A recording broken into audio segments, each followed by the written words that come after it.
교회 안에 그 다양한 연령층의 남녀노소 성도들에게 어떻게 가르칠 것인가, 바른 교훈에 합한 것을 말하라. 여기 1절에 봅니까?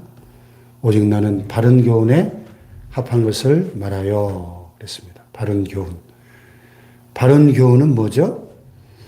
우리가 복음으로 구원을 받았는데 그 복음에 합당한 생활을 말하죠.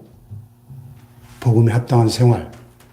우리가 신앙은 이론이나 지식에 머물면 그것은 죽은 신앙이죠. 살아있는 신앙은 생활로 이어지는 우리의 교리는, 우리 믿음에 관한 교리는 항상 실천이 동반되어야 되죠. 삶 속에. 그래서 여기 2절에 보면 늙은 남자로는 절제하며 경건하며 신중하며 믿음과 사랑과 인내하며 온전하게 가르치라는 것입니다.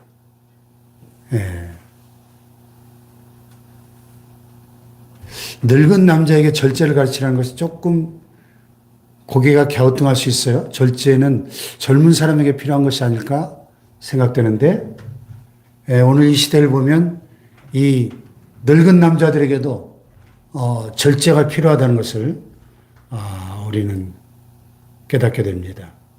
이 사람이 나이가 먹을수록 나이 값을 해야 되는데 그렇지 못하는, 절제하지 못하는 그런 경우를 많이 보지 않습니까? 늙은 남자로는 절제하며 경건하며 신중하며.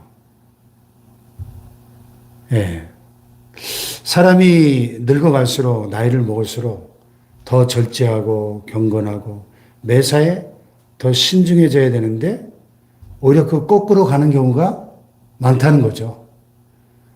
또 믿음과 사랑과 인내함에 온전하게 하라는 것입니다. 그래서 이 바른 교훈의 가르침 필요하죠. 예수님께서 지상명령에 너희는 가서 모든 민족을 제자로 삼아 아버지와 아들과 성령의 이름으로 세례를 베풀고 내가 너에게 분부한 모든 것을 가르쳐 지키게 하라 그랬죠. 이게 주님의 지상명령이지 않습니까? 주님이 우리에게 분부한 그 모든 것, 주님의 모든 말씀, 그 가르침을 가르쳐서, 가르치는 게 중요한 것이 아니라 지키게 하는 것, 가르쳐서 지키게 하라 그랬습니다. 아멘. 이 제자 훈련, 제자 삼는 이 지상명령이 우리에게 주어져 있죠. 또 늙은 여자로는 이와 같이 행실이 거룩하며 모함하지 말며 많은 술의 종이 되지 말며 선한 것을 가르치는 자들이 되고 그들로 젊은 여자들 교훈하되 그 남편과 자녀를 사랑하며 신중하며 순전하며 집안일을 하며 선하며 자기 남편에게 복종하게 하라. 늙은 남자보다 늙은 여자에게 가르칠 항목이 훨씬 많네요.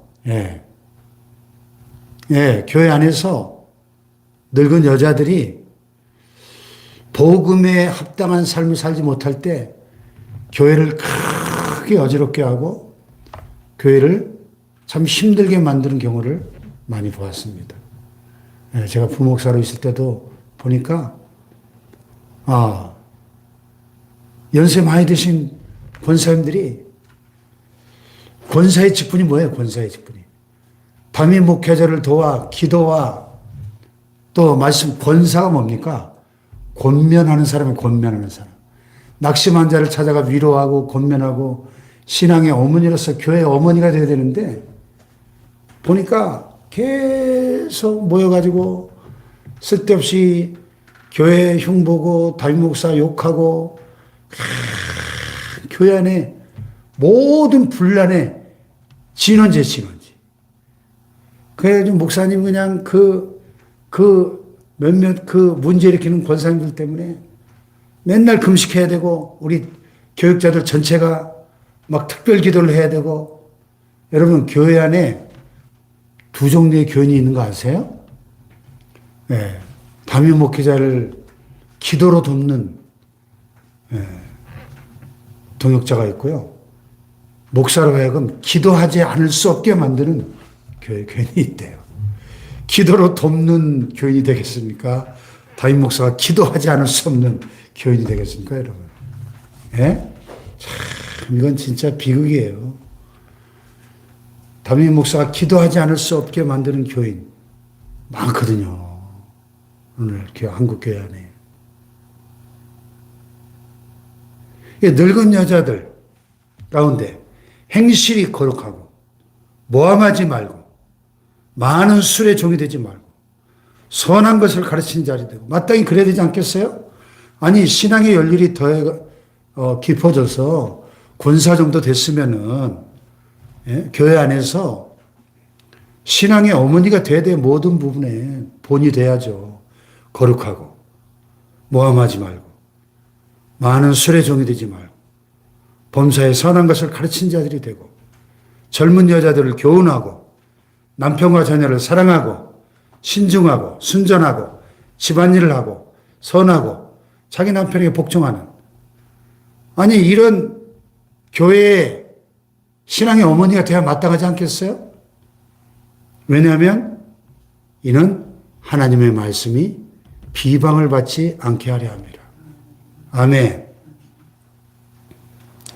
이런 바른 교훈을 가르치지 않아서 그 복음에 합당한 생활을 살지 않으면 하나님의 말씀이 비방을 받는다는 거예요. 야, 저 예수쟁이들 저거 말은 잘하고 위선자들이야, 이중인격자들이야. 이런 하나님의 말씀이 비방을 받는다는 겁니다. 우리가 복음에 합당하게 생활하지 않으면. 아멘. 예, 복음에 합당한 삶. 이와 같이 젊은 남자들을 신중하도록 권면하되 범사에 내 자신이 선한 일에 본을 보이며 교훈에 부패하지 아니함과 단정함과 책망할 것이 없는 바른 말을 하게 하라. 네. 남녀노소 모든 교인들에게 이렇게 복음에 합당한 삶을 살도록 바른 교훈으로 가르쳐야 여기 8절에 보니까 이는 대적하는 자로 하여금 부끄러워 우리를 악하다 할 것이 없게 하려 함이라. 네. 복음의 대적들이 우리를 비방하지 못하도록 우리가 생활의 모든 면에 복음에 합당한 삶을 살도록 성도들을 가르쳐야 한다는 것입니다. 또 종들은 자기 성전들에게 범사에 순종하여 기쁘게 하고 거슬러 말하지 말며. 여러분 이 편지가 기록될 당시에 바울 당시의 종들은 말을 할 줄 아는 물건으로 취급받았어요. 물건. 그래서 나귀와 노예는 똑같은데 차이점이 있다면 노예는 말을 할 줄 안다는 것이다. 이런 말이 있을 정도로 당시에 이 종들, 노예들은 인권은 전혀 없는 그냥 짐승의 물건이에요, 물건. 그런데 그 노예들 가운데 복음을 받아들여서 교회 안으로 들어오는 크리스천들이 많았거든요. 그 종들에게 자기 상전들에게 범사에 순종하여 기쁘게 하고 거슬러 말하지 말라. 이렇게 가르치는 겁니다. 왜? 진짜 복음이 들어오면 그의 인격과 삶에 변화가 나타납니다. 진짜 복음을 받았다면 삶의 변화가 일어나야 돼요. 할렐루야. 그래서 심지어 물건 취급받던 이 종들도 범사에 자기 주인에게 순종하고 주인을 기쁘게 하고 또 거슬러 말하지 말고 또 훔치지 말고 그 당시에 노예들이 많이 훔쳤나 봐요. 주인 거를. 오히려 모든 참된 신실성을 나타나게 하라. 예. 그러니까 뭐예요? 범사에 순종하여 기쁘게 하고 거슬러 말하지 말고 훔치지 말고 그의 말과 행동과 모든 참된 신실성을 나타나게 하고 인격에 변화죠, 변화. 진짜 복음이 들어오면 이렇게 물건 취급받고 짐승 취급받던 종들의 삶에도 그의 언행심사, 그의 삶의 모든 인격에 이런 놀라운 변화가 나타나게 된다는 것입니다. 할렐루야. 예, 또 그렇게 되도록 가르쳐야 된다는 거예요, 종들에게도. 그 이유는 범사에 우리 구주 하나님의 교훈을 빛나게 하려 함이라. 그래서 오늘 여기 말씀의 제목을 보니까 하나님의 교훈을 빛내는 성도의 삶이다. 오늘 우리의 삶이 하나님의 교훈을 빛나게 하는 삶이 되기를 축복합니다. 할렐루야. 하나님의 교훈을 빛나게 하는 삶. 예. 하나님의 교훈을 반짝반짝 빛나게 하는 우리의 삶이 되어야 되는데 하나님의 교훈에 먹칠을 하는 그런 교인들이 얼마나 많은지 몰라요, 이 시대에. 그래서 무슨 우리 사회에 무리를 일으키는 큰 사건이 터질 때마다 보면 목사, 장로, 권사, 집사, 어느 교회. 이 교인들이 이런 사회적으로 비난을 받는 그런 막 범죄에 연루되고 교회가 연루될 때마다 얼마나 하나님의 교훈에 먹칠을 하고 하나님의 영광에 먹칠을 합니까? 오늘 우리의 삶이 정말 하나님이 원하시는 바른 교훈에 합당한 삶이 될 수 있기를 축복합니다. 할렐루야.